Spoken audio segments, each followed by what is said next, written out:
Assalamu alaikum everyone. Welcome to our discussion on healthy eating in Ramadan made simple. We're going to talk all about planning your suhoor and iftar for high energy throughout the month so we can get through our fast feeling our best. That's the goal, right? So just before we jump into our discussion, I want to share with all of you the resource that we have prepared for you to help you really implement everything that we're talking about today in terms of your healthy eating. So we're going to cover a lot of principles and strategies to apply to your meals. If you want help with this, want a full dietitian's fasting meal plan, healthy ethnic recipes to just get through the month in a really simple way and save lots of time, I would love to share with you our Ramadan Reset guidebook. So this guidebook is packed with the meal plan, the recipes that you need, and I wanted to give you guys a little sneak peek into the book. So this is what the meal plan pages actually look like. So we've broken it down: your suhoor, your iftar right when you break your fast, then your full dinner meal, your smoothies, and your snacks. So every day is completely laid out for you, broken down with calories, macronutrients listed, so you make sure that you are going through the day with everything planned out for you, inshallah.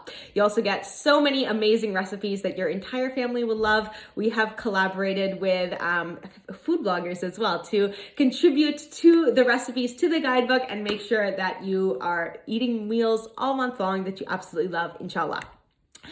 So you can see some examples of the iftars that we have planned out for you. And all of them, again, they're designed to be family friendly, really simple, that you can just jump in, enjoy the meals, and everyone in the family will too. The meals are from all over the world as well. We have so many different amazing soups as well in the guidebook for you to make sure that your iftar is beautiful, nutritious, hydrating, and you have so much variety throughout the month as well, inshallah. So you can find out all of that at ramadanreset.com and check that out. The most exciting thing is that 100% of all profits from the Ramadan Reset guidebook are donated to charity. So alhamdulillah, over the past 2 years, we've been able to donate, with your support, over $41,500 to charity to feed families in need. So thank you for being part of the Ramadan Reset project, and we look forward to seeing what we're able to donate together again this year, inshallah. Now, with that said, let's jump into our discussion about healthy eating in Ramadan. Again, we want to be eating for fuel, enjoying your meals so that you're appreciating all your favorite ethnic foods, but in a way that supports your body and your Ramadan goals, inshallah. So let me know in the comments, what are your biggest Ramadan food struggles? Where do you feel that, okay, every Ramadan, this is what really I find difficult? Pop that in the chat so I can see where you're struggling with as well. But hopefully I'm going to give you some really practical strategies to implement into your Ramadan meals, inshallah. Let's set our intention for this discussion. We know that the Prophet ﷺ said that Allah has not been asked for anything more beloved to him than being asked for good health and wellness, this concept of afiyah in this world and the next. So we want to set our intention here to improve our health so we can do more this Ramadan. And I think that that's such an important place to start from, because when we have that intention, inshallah, we can be rewarded for this time that we're spending planning out our meals so we can do our best in Ramadan. We also know that the Prophet ﷺ said, and this is a hadith that everyone knows. Everyone always says, oh, the 1/3 hadith.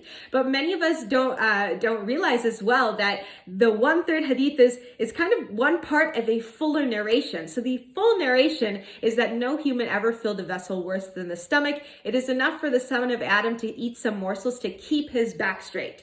That's the first part of the hadith. And then, if he must eat more than that, then 1/3 should be for his food, 1/3 for his drink, and 1/3 for his breath. So, subhanAllah, in the Muslim community, it almost becomes like a joke, like I'm blowing past the 1/3 rule.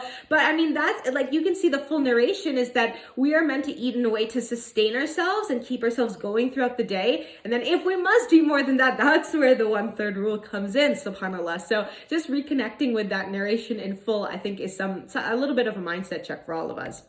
We also know that there's so many narrations from the companions that really emphasize the importance of connecting with our healthy eating and recognizing the impact of our healthy eating on our spirituality. And what better time to think about that than in Ramadan? We know that Umar ibn al-Khattab radiallahu anh, he said, "O people, beware of eating too much, for it makes you lazy in prayer, is bad for your body, and causes sickness.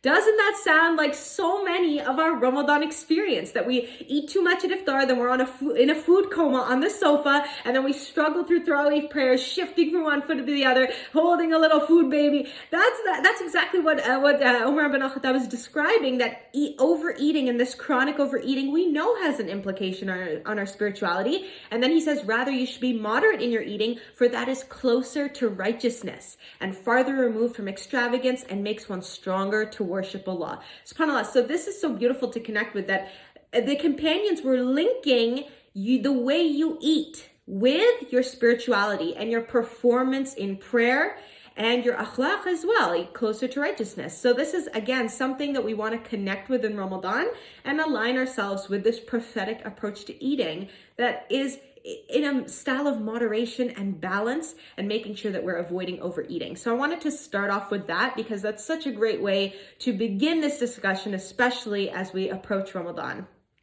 Of course, let's take a moment to add on to your Ramadan dua list. This is one of the beautiful duas, part of the morning adkhaar, that asks Allah for to improve the health of our bodies. Allahumma afini fi badani, which means, oh Allah, grant health in my body. So this is a dua that it's part of the prophetic narrations of morning supplications. So this is a fantastic dua to get into the practice of doing 3 times every morning, as we know as the prophetic sunnah. So adding this onto your Ramadan dua list. And if you're making this dua for health in your body, we got to be implementing the practical steps to take action to improve our health. So we're really, showing our sincerity with this dua, inshallah. So let's keep that mind frame as we approach Ramadan and how we want to treat our bodies and improve our health in Ramadan with this intention, inshallah.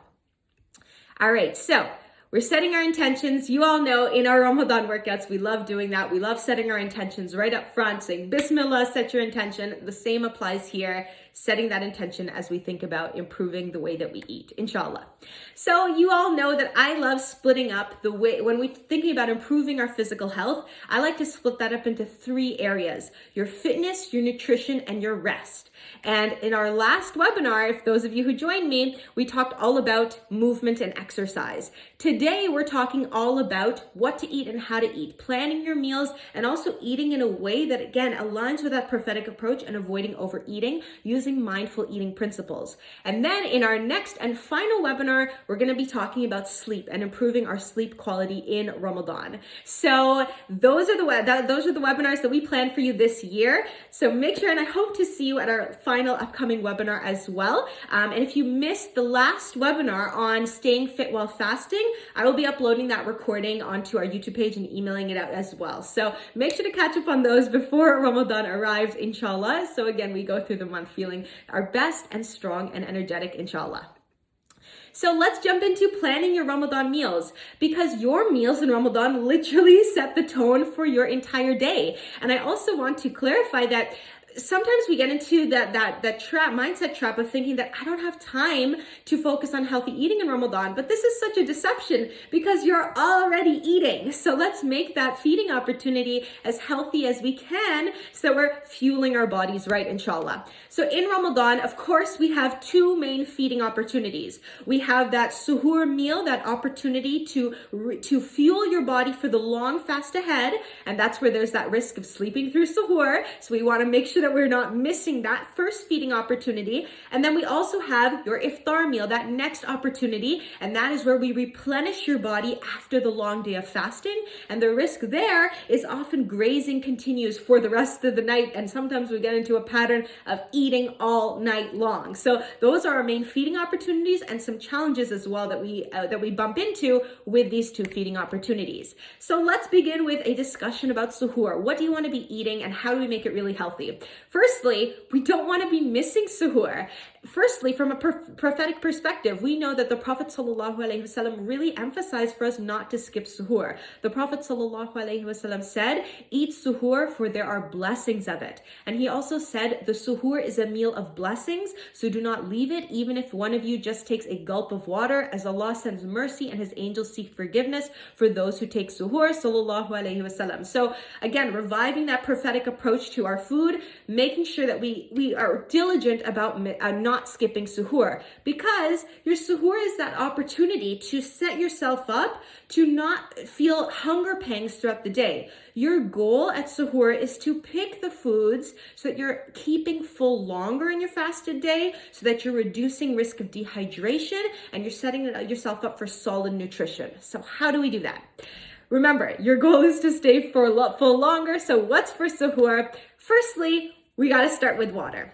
Your suhoor is a critical hydration opportunity. Whether you've been sleeping through the night or whether you've been up praying through the night, when you're approaching suhoor, we want to make sure that we're replenishing your body's water and fluid so that we can go through that fasted day as comfortably as possible. So always try and start off your meal, get that water in there, and don't forget to have that water in just because we're thinking mostly about our food at that time. So maybe keep a bottle of water beside your bed. Make sure that we're also adding in that water there. And yes, absolutely, teas and coffee, you can have those at suhoor as well. Just make sure that you're either staying at your current level of coffee and tea or slightly decreasing, because the research shows that if you are someone who drinks a certain amount of coffee or tea, your body has acclimated to that level of daily caffeine intake. So we don't want you to be increasing your coffee intake suddenly. If you're someone who doesn't drink coffee or tea, don't suddenly start drinking in Ramadan.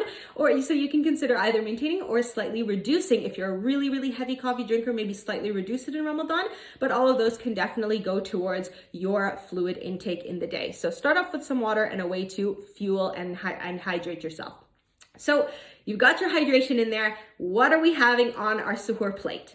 And I always like to go based on principles, because what you and I might like to eat for suhoor can be very different depending on our family's food preferences, our cultural backgrounds. So if we have some principles that we can apply to all of our meals, that way we can make sure that every suhoor is fulfilling and ticking off those nutritional boxes. So the first thing that I really want you to make sure that you are looking for every time you have your suhoor is, firstly, look for the protein. So this is the most common mistake that most people make at suhoor, that we are missing out on protein, because a lot of the typical breakfast foods that are marketed to us are often quite deprived of protein. If you think of cereal, often very low in protein, right? If you think of just some toast, often where's the added protein in there? So we really want to make sure that you are looking for protein on your suhoor, okay? So protein, and the reason for that is that it keeps you feeling full longer, and it also will fuel your muscles. So if you remember from webinar 1, we discussed that in Ramadan, we have that greater risk of losing muscle mass. So of course, keeping our protein intake high is something we want to do in Ramadan to make sure we are fueling your muscles. In addition, ingesting protein actually helps towards suppressing ghrelin.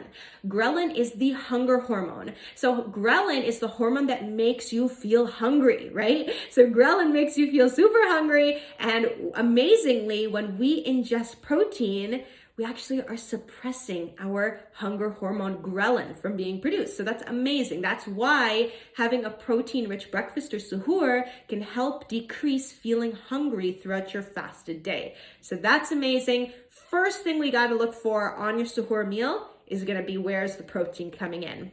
So what are some protein winners? When I said protein, maybe immediately you thought of meat and chicken, and definitely those are great sources of protein, but they're not the only sources of protein.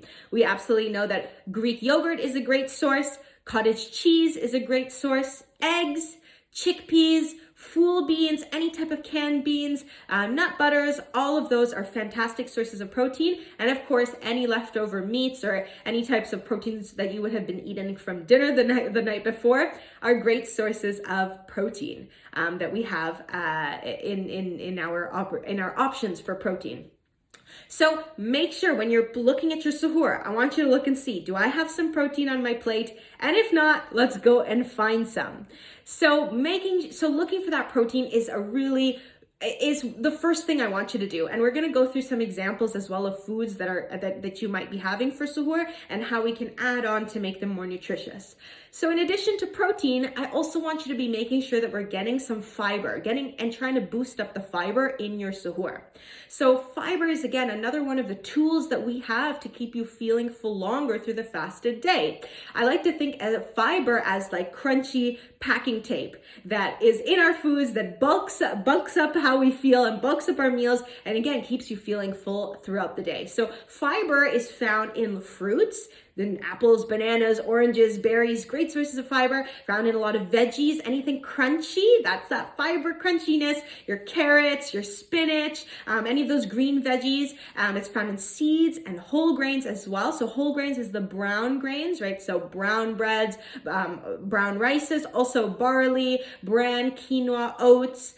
So those are those fiber-rich carbohydrates. So we want to try and get those fiber-filled food, fiber-rich foods inside our suhoor meal. So this is where often it comes to, okay, can I bring in some more of the fiber? Can I add some fruits here? Can I add some veggies in there? Can I opt for brown instead of white on my suhoor plate? That's always a great way to increase the fiber.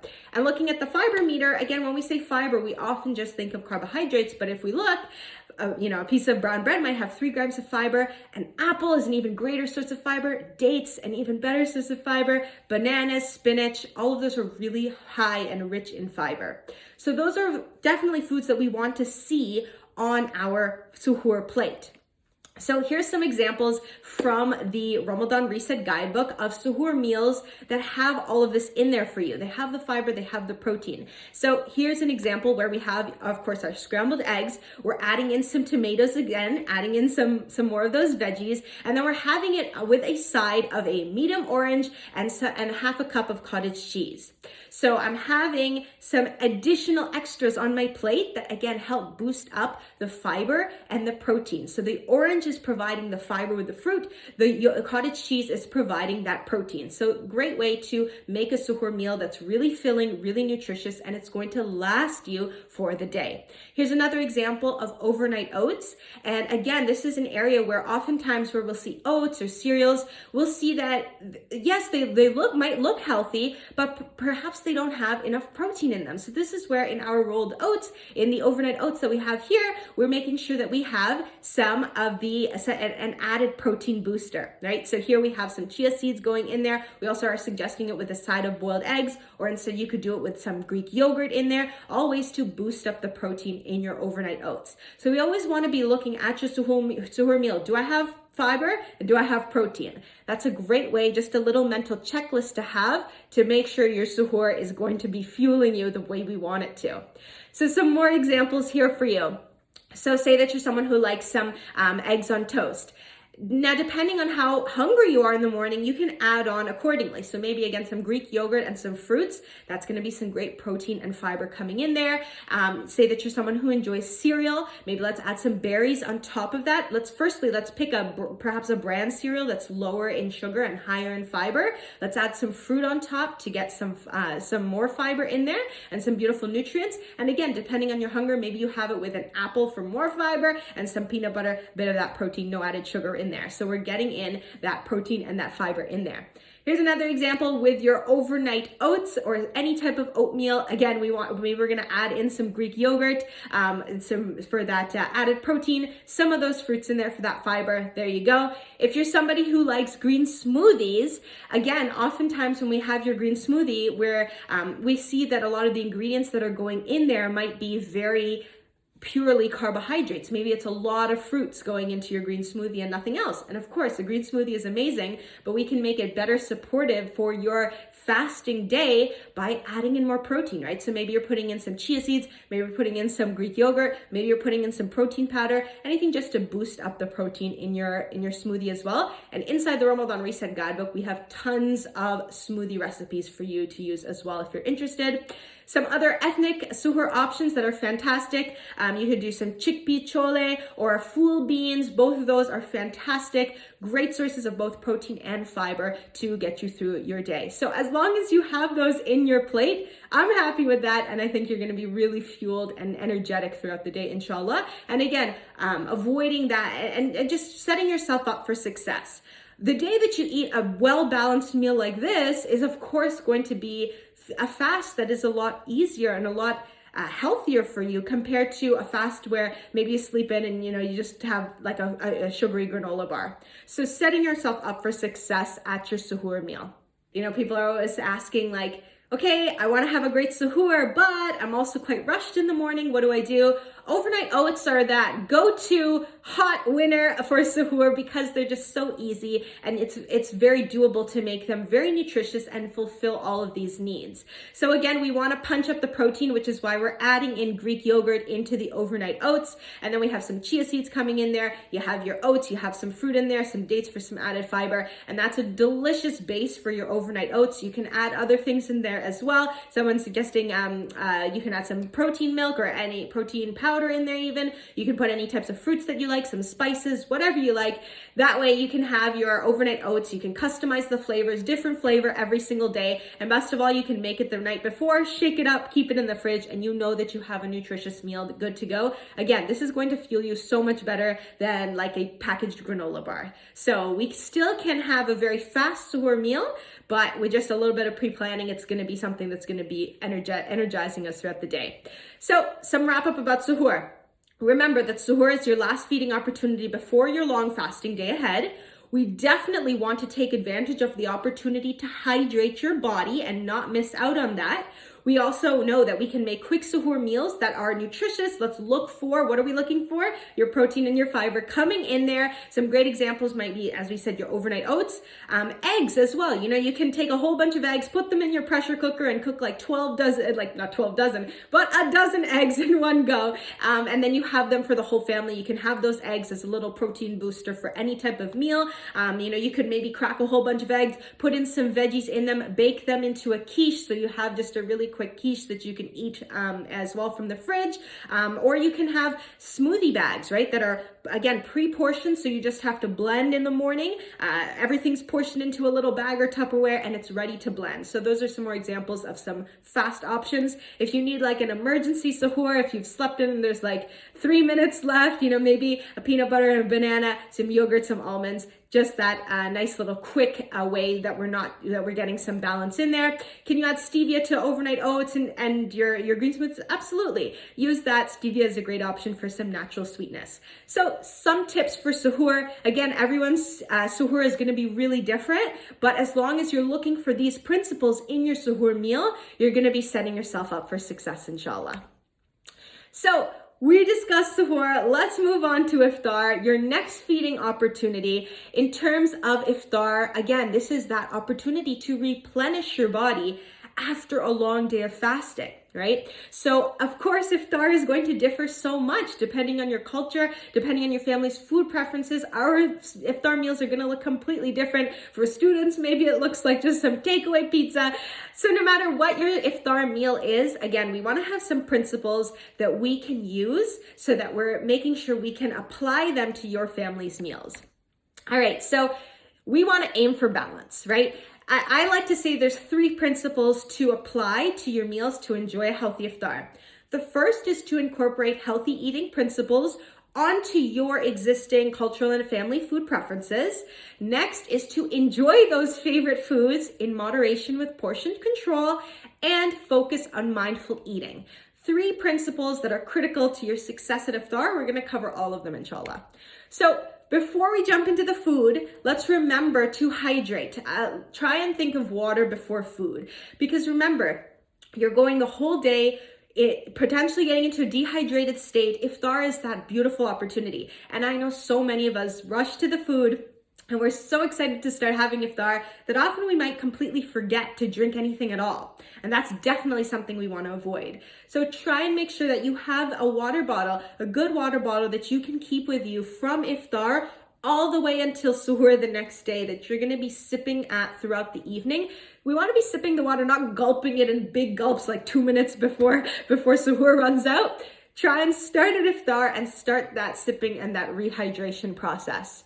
So at iftar, the first thing we want to look for in addition is fluid-filled foods. So again, that's your chance to rehydrate yourself after a long day and recognize that fluid can come into your body through your drink and also through fluid in your foods. So it's a great opportunity to start your iftar with something hydrating. Again, you'll feel really good with that. So some examples are soup, fruits, vegetables, milk, or yogurt. So starting with something hydrating. For example, in the Ramadan Reset guidebook, we suggest a digestive soup every single day. So you have a different soup that you can try to get in that hydration. And also it does a lot towards helping avoid overeating because we're taking up space in your stomach with a beautiful, filling, digestive, hydrating soup. So soups or something hydrating is a great way to start off your iftar meal.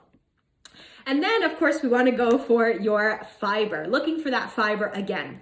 Of course, we start as per the prophetic Sunnah. We break our fast with our dates, so that's a great way to get in some fiber. Dates are very high in fiber, and we want to continue that fiber into our meal. One of the things that comes up a lot is that people might find themselves constipated in Ramadan, and fiber helps keep the digestive system moving. So you want to keep that fiber level high at your iftar as well. So that's where often it comes to simple swaps. So we're looking for brown rice, brown breads, those brown options over the white rices at your iftar table, and maybe you can do a little bit of half and half, right? If your family really loves the white rices, maybe mix in some browns, maybe you try brown basmati rice, which is a little bit of a finer texture, and so sometimes people who don't like brown rice, they like brown basmati rice. Or you have just some other ways to get in that fiber: couscous, quinoa, lentils like halim or dal. Those are all great way to get in that fiber in there. Also, of course, your fruits and veggies are a fantastic source of fiber too. So looking for those swaps that we can, swapping out for more fiber-rich foods at iftar is always a fantastic option. And of course, we're looking for our protein. Most people don't have a problem with getting in protein at iftar time because, again, we're a very meat-centric culture. But it's a great idea to look for those sources of non-animal protein as well in Ramadan. So getting into that habit of looking, adding in some eggs or beans or lentils or yogurt. Again, great sources of non-animal protein. So that's fantastic. Someone suggesting quinoa, hemp hearts, flax meal, perfect. Yes, definitely great protein sources. And of course, I want to ask you, where are the veggies at iftar? I know so many of us have an iftar plate that looks like basically brown and light brown, right? So we have often some carbs and meat.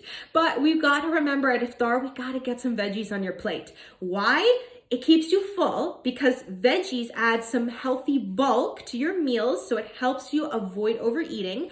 And they're also, again, they're high in that fiber. They're packed with nutrients that helps you feel that beautiful energy. So veggies are absolutely a star we want to make sure that you have on your iftar plate that I know so many Muslim families just kind of neglect in Ramadan. So kind of this week before Ramadan is a great opportunity to have a chat with your family and figure out what are some of the veggies that you and your family actually like eating. Whether that's spicy muttar peas or, whether that's something simple like just some bagged spinach from the grocery store that you put on your table, whether that's steamed veggies, grilled veggies, whatever the preparation is, let's get some veggies on your plate, inshallah. And definitely that's something this week. Think about how you can really be asking your family in terms of what are the veggies that we like to eat, inshallah. So look for those veggies and make sure you're finding out what your family enjoys. An easy way to get all of that in there, the simple tool, is the plate portion guide. So looking at your plate, I want you to immediately, whenever you're taking your plate and about to put food on your plate, first look at that and split your plate into half and put in the veggies first. So greens go on first. If you fill half of your plate with veggies, it is really, really hard to overeat. So this is an instantly fantastic habit to get into starting in Ramadan that you can absolutely carry on throughout the rest of the year. So half plate veggies, and then you have the quarter for protein and a quarter for your carbohydrates. This approach to your plate is the simplest way to go through Ramadan feeling your best. Your meals are going to be balanced. You're not going to have to think about it. You're not going to have to stress over whether you're eating in the right way. It's going to be simple and done for you if you follow this plate portion guide. So have a look at that and try and start getting into the habit, if not this level of dividing up your plate, at least look for where's the veggies, where's the protein, and where's some fiber coming in on your plate, inshallah. So that's a fantastic way to portion control. Also, in addition, if one of the things that is helpful is sometimes looking at your hands for a portion control guideline. So for example, for me, I was overweight my whole life until I started to take my health seriously and I went on my own weight loss journey. And for me, once I really started comparing how much food that I was used to putting on my plate versus my portion control using my hands, I realized, subhanAllah, I'm eating like 3 to 4 times more than what my body needs. So of course I was struggling with my weight. So 1 serving of carbohydrates is equivalent to what would fit into your cupped hand. 1 protein serving is equivalent to your palm.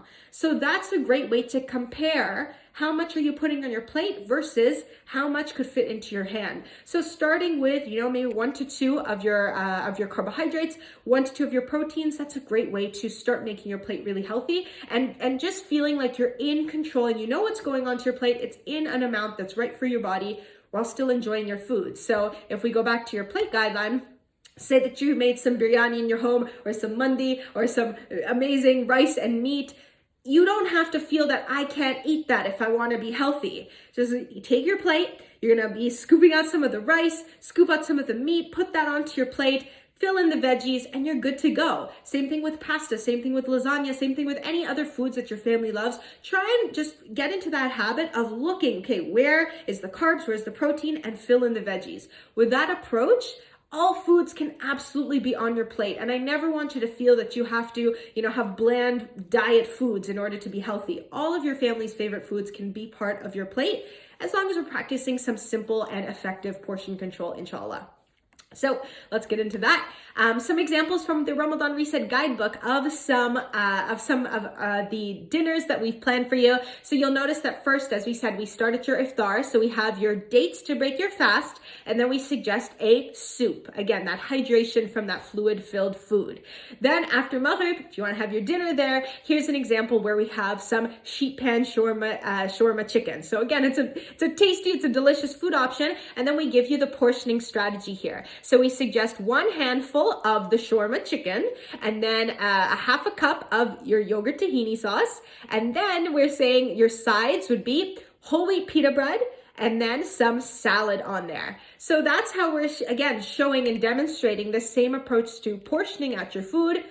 Just as your plate guideline would suggest, you can see that we have your chicken coming in there, you're having your whole wheat pita bread, you're having your veggies on there, and it's a beautiful filling meal that fulfills everything, all the criteria that we're looking for. Here's another example in the Ramadan Reset guidebook of an iftar and a dinner. Again, we're starting off with your date. We're having some harira soup as your digestive soup. And then for your main dinner, we're having some chicken and rice. And then we give the portioning for that. So there's that chicken thigh, your brown rice, and then we're having a tomato feta bean side salad. This is filling, it's tasty, it's not diet food, but it's portioned in a way that is going to support your energy for the rest of the evening, which is super important. All of the foods that your family enjoys can absolutely be a part of your plate. So I hope looking at some of these examples starts giving you ideas as well of how you should be putting your foods onto your plate and how it doesn't have to be complicated. I want it to be really simple. I don't want it to be something that you have to pull out a food scale or measuring cups every time you eat, because I've been there and it's really stressful. But when we have this simple approach to putting food on our plate, we can feel so much more relaxed and actually enjoy the foods with the rest of our family too, knowing that we're still working towards reaching our goals, inshallah. So often when we're talking about healthy eating, we're always talking about what you shouldn't do. I like to first talk about what we should be adding, what we should be doing more of. So add salad on your plate first. Add more water at your meals, add mindful eating, which we're going to talk about momentarily, and slow down, relax, and enjoy. That's what we want more of on your plate. In terms of what we want to limit, not take away, we want to just limit and make sure that it's in a balanced way for your body. Firstly, deep fried foods. I know so many people say, it's not Ramadan without samosas or pakoras. So let's have it in a way that's balanced for your body again. So remember that deep fried foods, they're going to be really high in caloric density and often just not as nutritious as some other homemade meals. So the best way to enjoy those is by implementing the rule of 1. So 1 person, one samosa. And for example, if you're someone who's cooking food for your family, make the number of samosas as the number of people who are going to be eating. If you have 4 people in your family, make 4 samosas. If you make 12 samosas, who is going to be eating them? You're all going to be eating them and then, feeling that sluggishness later in the night. So the rule of 1 is a great way to enjoy those pastries, those foods, the deep fried foods, but again, in a way that is moderate and controlled. Key thing with deep fried foods is try and make sure that you have your meal portioned out for you first, and then you add on one of those deep fried items, because otherwise, if you start as like the appetizers with a plate of samosas, you're so hungry. You can easily eat like 3-4 samosas. I know I could. So if we have our plate already portioned out in front of us, then I know that I can put in that samosa, put in that pakora, and be satisfied with one of them while having it with the rest of the balanced meal. So I always like to approach indulgences, treats, our favorite foods, as part of the rest of the meal. So add that in on a plate that is already balanced, and you'll be much more likely to have it in control and in an enjoyable way. Also, of course, throughout Ramadan, you can try other techniques such as air frying or baking. Great ways to just prepare those foods in a little bit less calorically dense way. But regardless of the way that you try including those in your family's meals, that rule of 1 is a great way to stay in control. Kyla's saying that she pre-portions buriks, 1 per person in freezer bags. I know if I don't do that, we would eat them all. So true, and I absolutely love that approach. I try and do that as well with any type of food that I know if I have open access, I'll just eat all of them. I try and pre-portion them so that when it comes time to eat, then I eat what's in front of me and I'm satisfied with that. So that's a great idea. Thank you for sharing. Other things to limit, of course, we want to be enjoying in Ramadan some beautiful desserts. There's so many, iftar parties now. Many people have iftar party invites open. So we'll be having, of course, some delicious desserts as well. So just keep an eye on those high sugary foods. Remember that foods that are high in sugar, they are digested and absorbed very quickly. And that glucose, that sugar is released very quickly. So that's where you kind of get that sugar spike and that energy that is very short lasting versus other foods like your protein, your veggies is going to be a lot longer lasting, stay with you a lot longer, that energy. So just keep in mind that, especially in Ramadan, because we have such a focus on nighttime activities, on your prayers, on your Quran, or staying productive in the night, it's like, an athlete setting themselves up before a match is going to be really mindful about what they eat versus at other times of the year. So same thing in Ramadan. We have like the most important match of our life every single night when we have that opportunity to gain that beautiful worship and blessings every single night. So just keep that in mind, that your food is that energy that we're setting ourselves up for, how we feel for the rest of the night. Having a ton of high sugary foods is going to really deplete your energy very quickly. So again, apply that rule of 1 in there. If you have some treats, use that portioning in there. Take one of the one that you're interested in, or maybe one of a couple, and then step away from it and just enjoy those.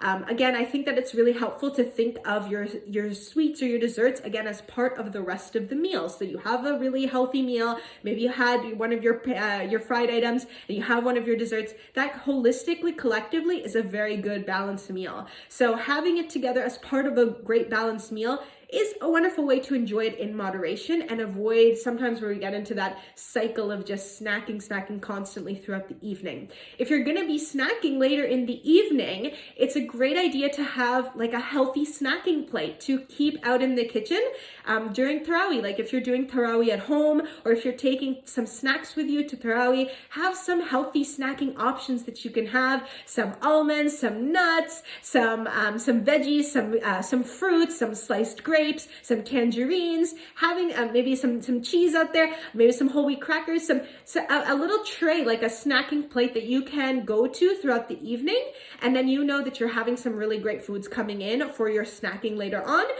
and you're not just going towards the most convenient thing in the fridge or the high sugary option that is left on the table. So again, thinking about at iftar, we're setting ourselves up for balance, and then also after iftar, we're doing a little bit more planning in terms of what are the snacks that I'm going to be having for the rest of the evening. And again, in the Ramadan Reset guidebook, we have your snacks and your smoothies all laid out for you every day. So lots and lots of great suggestions and ideas for you there. And you can find that at ramadanreset.com if you'd like to check it out, inshallah. All right, so I love the discussion about what we're going to eat in Ramadan, planning your suhoor and iftar. However, one thing about Ramadan and eating in Ramadan that I feel is often overlooked, that is absolutely just as important, is not just what we eat, but also how we are eating. So here's where I want to just wrap up our discussion with a dialogue about overeating versus mindful eating, because this Ramadan is a perfect opportunity to adopt an approach of mindful, grateful eating. So this is a buzzword you might have heard on social media. Let's talk about it and how to implement it in our lives, inshallah. Remember, going back to the advice from the companions, one of the doctors at the time of the companions, Al-Harith ibn Khalada, he said, that which has killed mankind is the introduction of food on top of food before it has been digested. So this concept of overeating is what really has hurt mankind. We also know the famous Imam Shafi. Did you know he was an advocate of portion control? He said, I have not filled myself in 16 years because filling oneself makes the body heavy, removes clear understanding, induces sleep, and makes one weak for worshiping Allah. SubhanAllah, again, coming back to that principle that the way you eat has a profound impact on your spirituality and your capability for worship, which is really what we're aiming for in Ramadan. We also know that the scholar Ibn Rajab, he said, spiritual benefits for eating in moderation include humbleness of heart, strength of understanding, curbing one's desires, and lessening of personal opinions and anger, and overeating induces the opposite of all of the above. So again, this emphasis that overeating and that approach, an overeating approach to food, not only hinders you from worship, but also is related to the adoption of un-Islamic qualities in our character. So there's this strong focus of eating as a key to unlocking your spiritual potential that we see. So what is mindfulness when it comes to our food?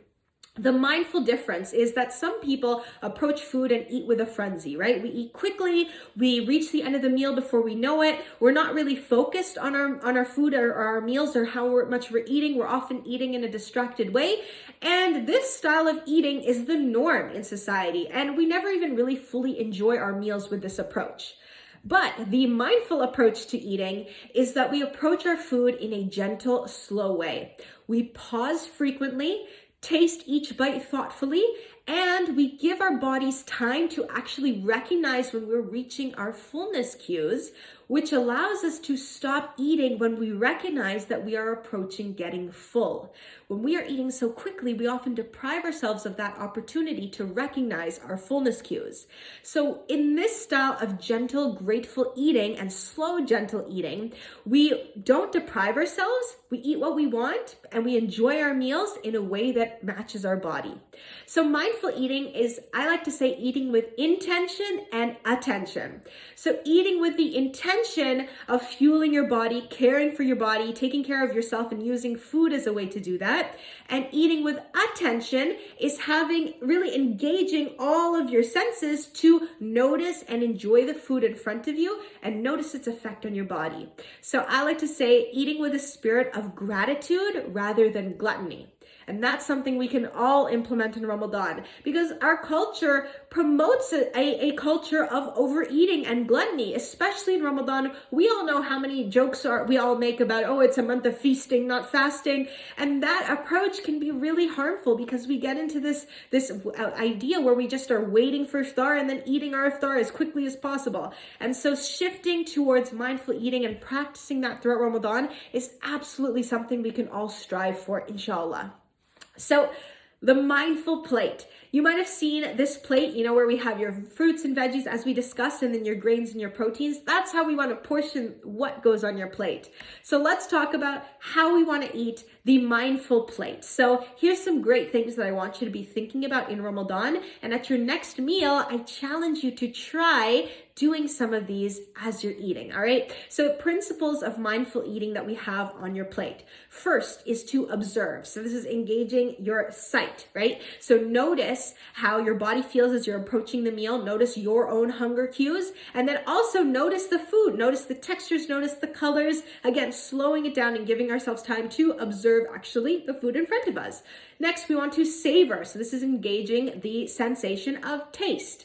So notice again the textures on your tongue, the taste, the different tastes on your tongue, all of that as it's coming into your body, the smell of the foods. Is the food crunchy? Is it sweet? Is it salty? Is it smooth? Is it spicy? Taking some time to really savor that food not only allows you to enjoy it more, but again, it develops that gratitude. It allows us to slow down, avoid overeating. It is such a beautiful practice. So at your next meal, I want you to go through and actually notice what are the textures, what are the different tastes that are hitting my tongue. That will instantly force you to slow down with your eating. We also want to have non-judgmentalness when we're approaching our food. Oftentimes when we're eating, especially when we're eating maybe some of those fried foods or maybe some of those sweets, while you're eating, there's this like nasty voice in the back of your head that's saying, oh my God, I'm gonna be so overweight and I shouldn't be eating this and this is so bad, but I want to eat it. And so we have this judgmental track that's playing at the back of our mind that actually prevents us from even enjoying the food that we are eating. So really taking a second to check out and really check at the door that judgmental tone and recognize that we're doing our best to eat mindfully and eat in a balanced way throughout Ramadan. And so absolutely just taking a moment to step forward and leave behind that negativity, as again, it helps so much when we're approaching our foods. Often we don't even realize those negative thoughts that are going through our mind whenever we're eating. And in the moment, being in the moment. So how many of us eat in front of the TV? How many of us eat in front of a computer? And how many of us don't realize that that is really detrimental? We know studies have shown that you are so much more likely to overeat when you are eating in front of a screen or distracted.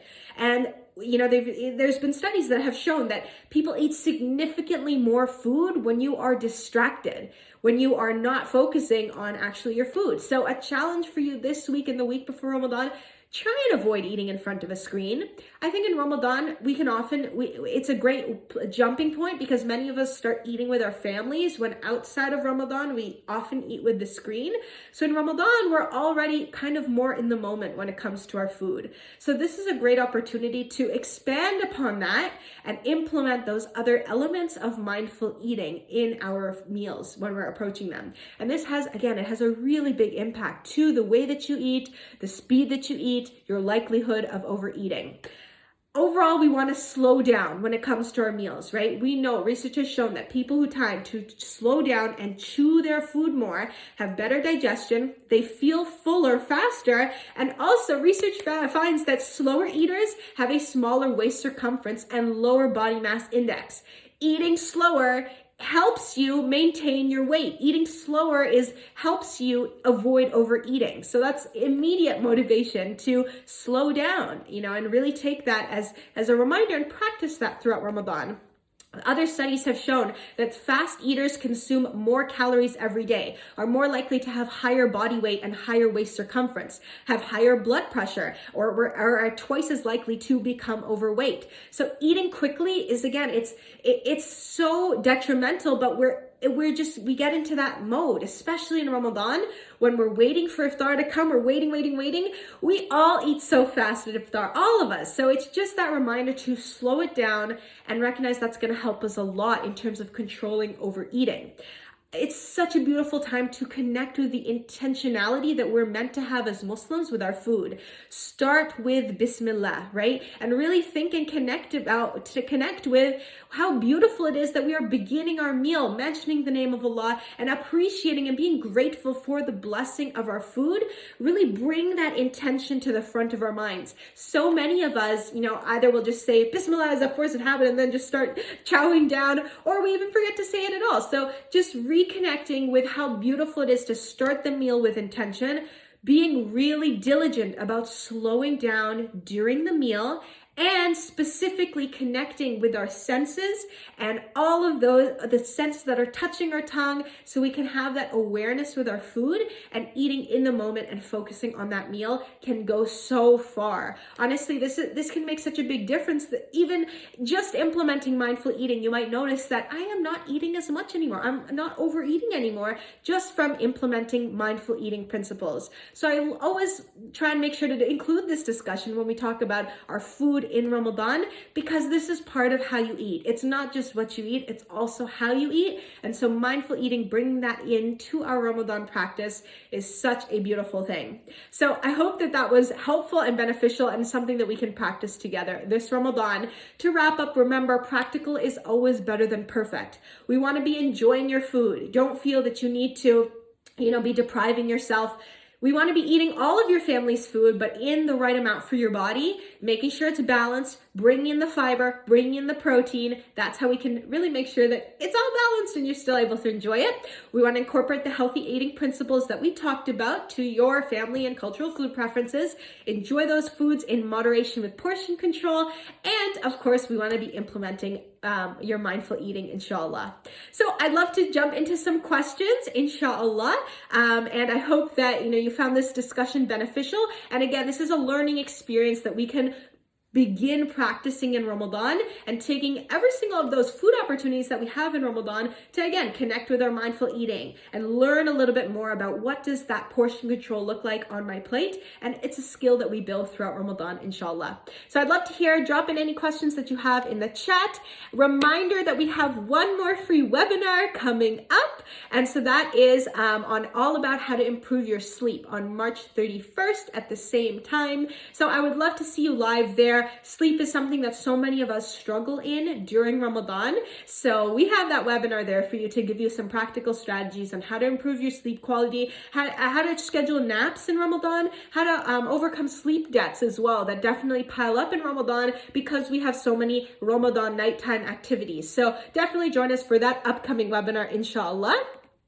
Also, as a reminder, we have our free Ramadan home workouts all month long. So myself and my husband have prepared full follow-along workout videos for you to do all month long with us. So you can download our Ramadan Reset workout calendar at ramadanreset.com/workouts. And every single day you can do a workout with us. They're just 5, 10, or 12 minutes long to energize your body. And especially what we talked about last webinar about adding that fitness in complements today in terms of that hydration. It all works together. So make sure that you're checking out some of our Ramadan workouts. And of course, check out the Ramadan Reset guidebook for a full done-for-you meal plan for all of the amazing, delicious, healthy, ethnic recipes, and to see how to break it down really easily with your suhoor, your snacks, your smoothies, your iftars, completely done for you, and tons of practical tips on fitness and sleep and caffeine and making it all work in Ramadan. So inshallah, I hope that you benefit and enjoy the Ramadan Reset guidebook. You have lifetime access once you get the guidebook, so it's a resource that you'll use year after year after year, inshallah, and we hope that you really benefit from it, inshallah. All right, let's jump into some questions. Ruqya is asking how to manage 3 liters of water during Ramadan. So if you're aiming for that 2 liters or more in Ramadan, right? So 2 liters and then more if you live in a hot climate and more if you are exercising because you're losing fluids through your sweat. So the easiest way to do that is to firstly carry around a water bottle with you from iftar onwards and be just sipping throughout the evening. So between Tarawih, Rakaz, be sipping on your water bottle. As you're going throughout your evening routine, be sipping through the water bottle. Try and be sipping through the evening instead of like chugging a whole bunch of water at any particular time. Remember as well that fluid comes from your foods, your fluid-filled foods too. So integrating the soups that we talked about, hydrating fruits as well is a great way to bring in that fluids as well, and just being diligent with that throughout the evening. Lejla, Jazakallah khair, I'm glad you found the webinar beneficial. Alhamdulillah. And Robin, how to manage drinking water and getting a good night's rest. Definitely check out our upcoming webinar on how to sleep and nap in Ramadan, because we'll be talking a lot about getting a good night's sleep that I think you'll really benefit from, inshallah. And in terms of water intake, say that you're someone who does not drink a lot of water now. If you jump suddenly to massively increasing your water, of course you're going to be like running to the bathroom a lot more. So definitely in this week ahead, 1 week before Ramadan, just increase your water intake as you can and get a little bit more into the practice of sipping water throughout the hours that you're able to. So that would be a tip there, and that the fluid-filled foods help there a lot. In terms of specific diets, if you've consulted with your doctor and you're on a specific diet for a particular medical reason, definitely make sure that you are speaking with your doctor and implementing those dietary changes throughout Ramadan as well. Raif asking about the The trivia question, yes, the trivia of the day was that in Ramadan 2030, there will be 2 Ramadans on the Gregorian calendar, one in January and one in December. So that was the trivia of the day. Someone's asking about is there a book form of the Ramadan Reset guidebook? Unfortunately, we're still not able to do a physical copy, but we are working on it, and inshallah, we will let you all know once we are able to release the physical copy. This year, it's a digital ebook, but the benefit of that is that it's really linked easily. So you can click directly and jump straight to the recipes linked on your meal plan and jump back really easily. And there's a really navigatable table of contents for you there, just so you can navigate the entire book really easily. You also have hot links that you can open up specific workout timers in there, workout videos right from the ebook. So it is very easy to use, and you can put it on all of your devices, inshallah. And all the profits go to charity. So that's an amazing thing that we're so proud of, mashallah. You can check that out at ramadanreset.com. All right, I think we have gone through all of the questions. Thank you again, everyone, for joining us. I knew healthy eating in Ramadan would be a hot topic, so jazakallah khair, those of you who spent your time with me today. I hope, inshallah, may Allah subhanahu wa ta'ala allow us to have a healthy, fulfilling, spiritually enriching Ramadan and allow us to reach the blessed month. Ameen. Please keep us and all of you in your du'as, and jazakallah khair. I hope to see you in our next live webinar. Until then, take care. Assalamu alaikum wa rahmatullahi wa barakatuh.